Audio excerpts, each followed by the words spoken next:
আসসালামু আলাইকুম এভরিওয়ান, সবাই কেমন আছেন? আশা করি যে যার জায়গায় ভালো আছেন। আল্লাহর রহমতে আমরাও ভালো আছি। তো আজকে আপনাদের সাথে আমি শেয়ার করবো আনাসের বার্থডে ডেকোরেশন। তো এটা আমাদের সোফার রুমের বিফোর, আর এটা হচ্ছে আনাসের বার্থডের দিনের।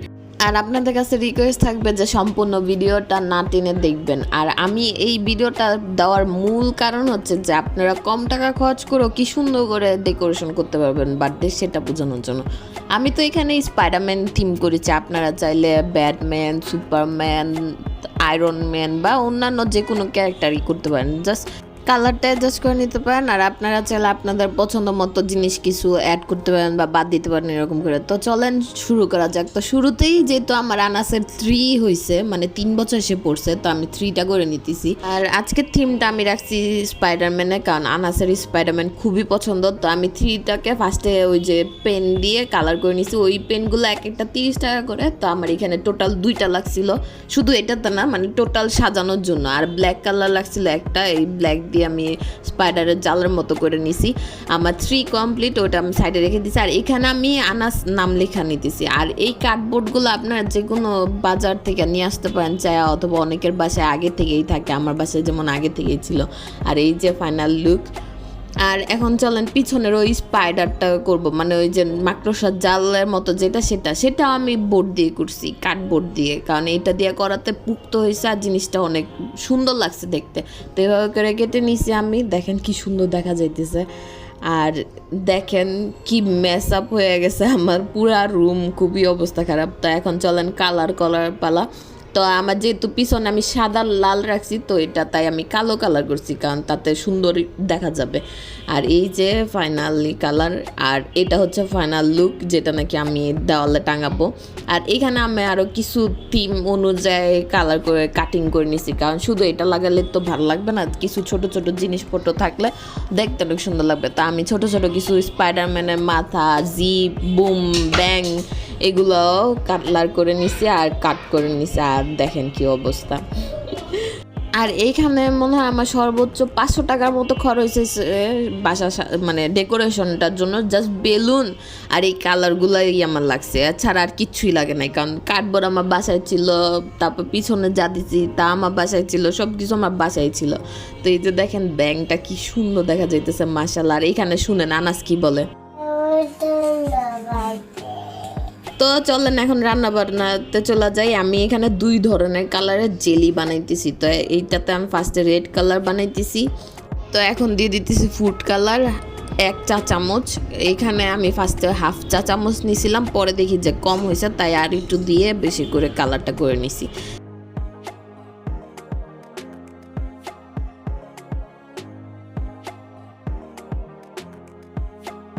মিশানো হয়ে গেলে আমি আমার পছন্দ মতো ফুড ফ্লেভার ইউজ করছি। যেহেতু এটা লাল, তাই আমি চিন্তা করলাম যে স্ট্রবেরিটা ভালো লাগবে, তাই আমি স্ট্রবেরিটা 1 চা চামচ দিয়ে দিছি। আপনারা আপনাদের পছন্দ তো যে কোনো ফ্লেভার নিতে পারেন। তো এখানে আমি ভালো করে মিশিয়ে নিতেছি। আর দিয়ে দিতেছি 4 টেবিল চামচ চিনি। আমরা যেহেতু একটু মিষ্টি বেশি খাই, তাই আমরা চিনি বেশি দিচ্ছি, আপনারা আপনাদের পছন্দ মতো দিয়ে নেবেন। আর এগুলো দেওয়া শেষ হলে আমি এখানে দিয়ে দিব আগার। আর এই আগারটা আমি ব্যবহার করছি, আগারটা হালকা কুসুম গরম পানিতে 3 টেবিল চামচ নিয়ে আমি আলাদা করে গুলে নিছি। ওইখান থেকে আমি হাফ এটাতে দিয়ে দিব, আর হাফ পরবর্তী যেটা থাকবে সেটাতে দিয়ে দিব। এই পর্যায়ে ভয় পাওয়ার কিছু নাই, দানাগুলো যখন মিক্সড করতে থাকবেন তখন ওটা চলে যাবে, ঠিক হয়ে যাবে। তো আমি অল্প অল্প করে দিয়ে নিছি, দিয়ে নেড়ে নিতেছি ভালো করে। পর 2-3 মিনিট অপেক্ষা করবো, আমার জেলি তৈরি হয়ে গেছে। তারপর আমি আমার পছন্দ মতো গ্লাসে ঢেলে নিতেছি, যে পরিমাণে আমি নিতে চাইতেছি। আপনারা আপনাদের পছন্দ মতো, এখানে কোনো বাধা ধরা নাই। আর সেম প্রক্রিয়াতে আমি ব্লু কালারও বানিয়ে নিয়েছি, যেহেতু আমার থিম ছিল রেড আর ব্লু। আর ব্লু কালারটাতে আমি ব্লুবেরি ফ্লেভার দিয়েছি। আর ঢালার সময় অবশ্যই নিচে একটা চামচ দিয়ে নেবেন, না তো নিচের যে স্টেপটা থাকবে সেটা নষ্ট হয়ে যাবে। তো দেখেন নিয়ে যায় কি সুন্দর দেখা যাইতেছে, লাল আর নীল। এটা ঠান্ডা হওয়ার জন্য আমি অপেক্ষা করব। আর অন্যদিকে চলেন আমরা মোস বা ক্রিমটা বানাই নিই। তো এইখানে ক্রিম বানানোর জন্য আমি সর্বপ্রথমে চিনি গুঁড়া করে নিলাম। আর আমি ঠান্ডা বোলের মধ্যে এই ক্রিমটা ব্যবহার করতেছি ভিভো। এখন আমি হাফ রেড কালার করব আর হাফ করব ব্লু কালার। যেহেতু আমার থিম, রেড আর ব্লু। তো এখানে আমি বিট করে নিতেছি, এটা খুবই ইজি। আপনাদের কাছে যদি এই বিটারটা না থাকে, হ্যান্ডের যেটা আছে ওইটা দিয়েও করতে পারেন। আর অল্প অল্প করে চিনি দিয়ে নিতেছি, আর একসাথে পুরাটা চিনি দেওয়া যাবে না, তাহলে কিন্তু এক জায়গায় দলা বেঁধে থাকবে, ভালো লাগবে না খাইতে। তাই অল্প অল্প করে দিতে হবে। আর চিনিটা গুঁড়ো করে দেওয়ার কারণে এটা সহজে মিশে যেতেছে, নাই তো কিন্তু যদি চিনিটা আস্তে আস্তে থাকতো এটা মিশতো না। আর এখানে এই যে রেড কালার দিয়ে দিতেছি আমি, যেহেতু আমি রেড কালার ব্লু কালার বানাবো, ভালো করে মিশিয়ে নিতেছি। তো এখন আমি এই ক্রিমটাকে এই মোল্ডে ঢুকাই নিব। আর এগুলো যে কোনো শপেই 100 টাকা কি 150 টাকার মধ্যে কিনতে পাওয়া যায়। তো আমি এখানে ভরে নিতেছি।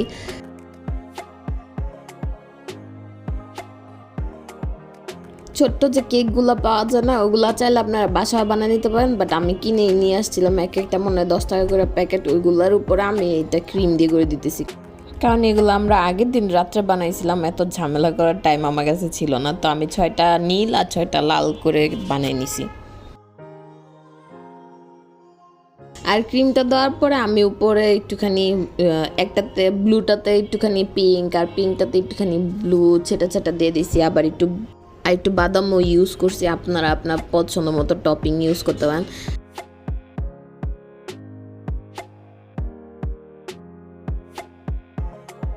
হ্যাঁ, এখন হয়তো অনেকে বলতে পারেন যে এটা তো পিঙ্ক কালার, এটা তো রেড কালার হয় নাই। আমি অনেক চেষ্টা করছি ফুড কালার দিয়ে যেটাকে রেড করার জন্য, কিন্তু এটা কোনো মতেই রেড হইতেছিল না, কারণ আমাদের ক্রিমটা ছিল হোয়াইট, তাই এটা পিঙ্ক হয়ে গেছে আর ব্লুটা স্কাই ব্লু হয়ে গেছে।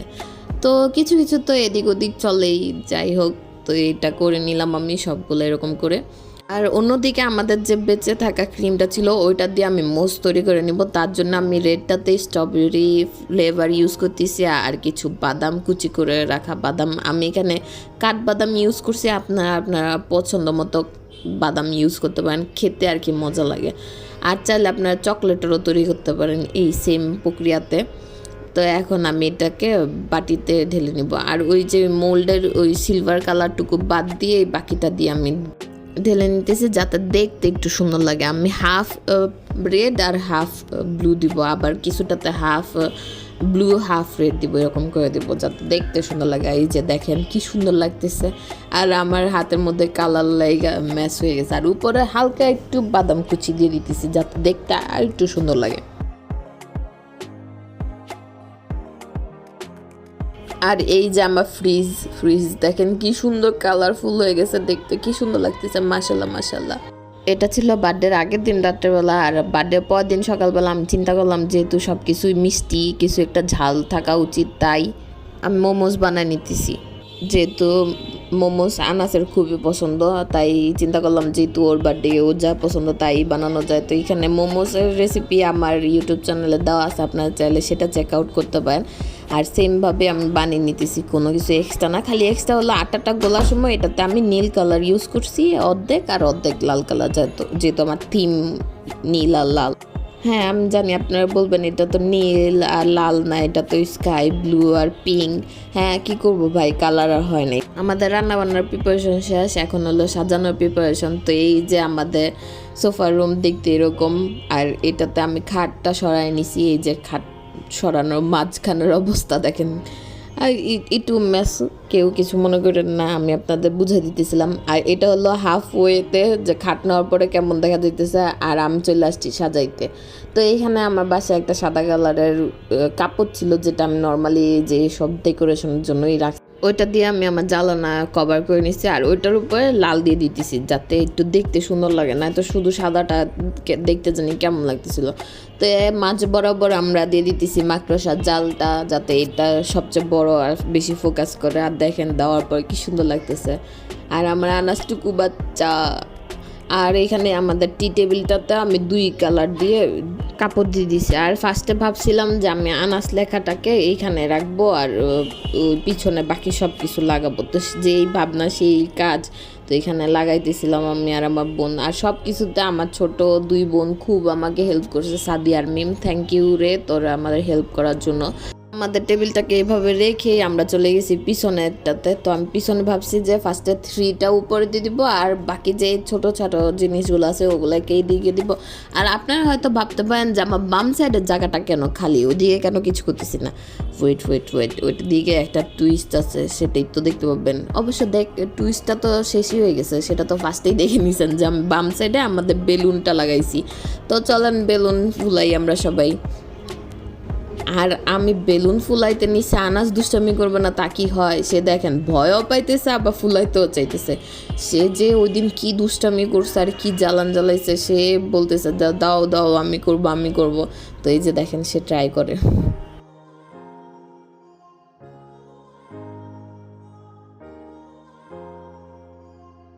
আমাদের মোটামুটি 100-150 মতো বেলুন লাগছে, তাই আমরা বেলুন ফুলানোর মেশিনটা ইউজ করছি।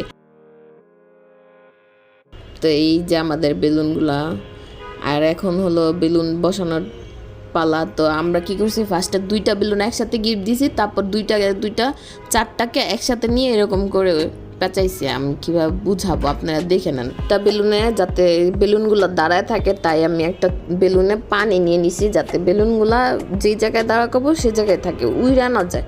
তো এই যে পানি নেওয়ার পরে ওই 4টা বেলুনের সাথে আমি পানির বেলুনটা আটকায় দিতেছি। আপনারা একটু দেখে নেন, আমি বুঝতেছি না কীভাবে আপনাদের বুঝাবো।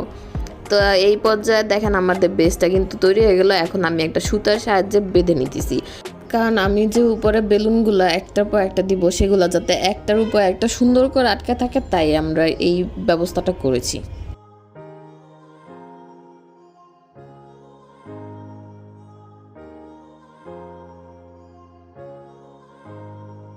এই যে দেখেন একটার উপর একটা রেখে এই যে এরকম করে সুতাটা আমি পেঁচিয়ে নিব, আর যত সম্ভব টাইট করার চেষ্টা করবেন, তাহলে দেখতে অনেক সুন্দর হবে। তো আমি এভাবে আরও করে নিতেছি। আর আমি পজিশনটা দেখে নিতেছিলাম যে কীভাবে ভালো লাগে বা কীভাবে ভালো লাগবে। আপনারা সেম ওয়েতে অনেক ধরনের ডিজাইনে সাজাতে পারবেন। এই যে আমাদের যখন হাফ বেলুন দাঁড়া করানো হয়ে গেছে, দেখছেন বেলুনটা একদমই নড়তেছে না, যে জায়গায় ছিল ওই জায়গায়। আর এখানে আমি দেখে নিতেছিলাম যে নিচের বেলুনগুলো আমি কীভাবে রাখবো বা কীভাবে কী করবো, এই যে এইভাবে আমি সেট করবো, এটা আমি দেখে নিতেছিলাম।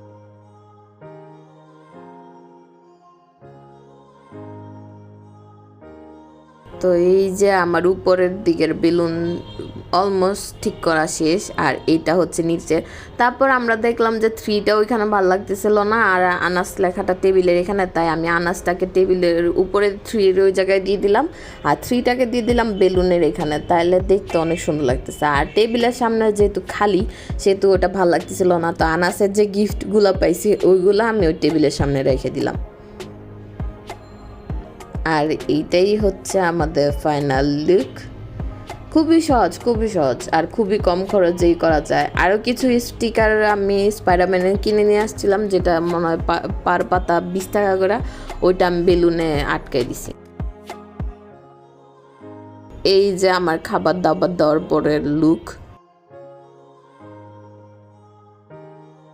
কেমন হয়েছে অবশ্যই কমেন্ট করে জানাবেন। আর আমি এখানে 2 ধরনের পাস্তা বানাইছিলাম, জানি না কেন জানি ক্যামেরাতে বোঝা যাইতেছে না, একটা হোয়াইট আর একটা রেড। আর এই কেকটা আমার ছোট বোন নিজের হাতে বানাইছে আনাসের জন্য। আর এই যে আমি আর আনাস চলে আসলাম কেক নিয়ে।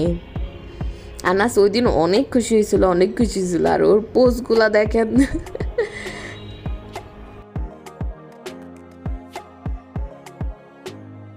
আর একটু কাছে থেকে দেখাই দেই।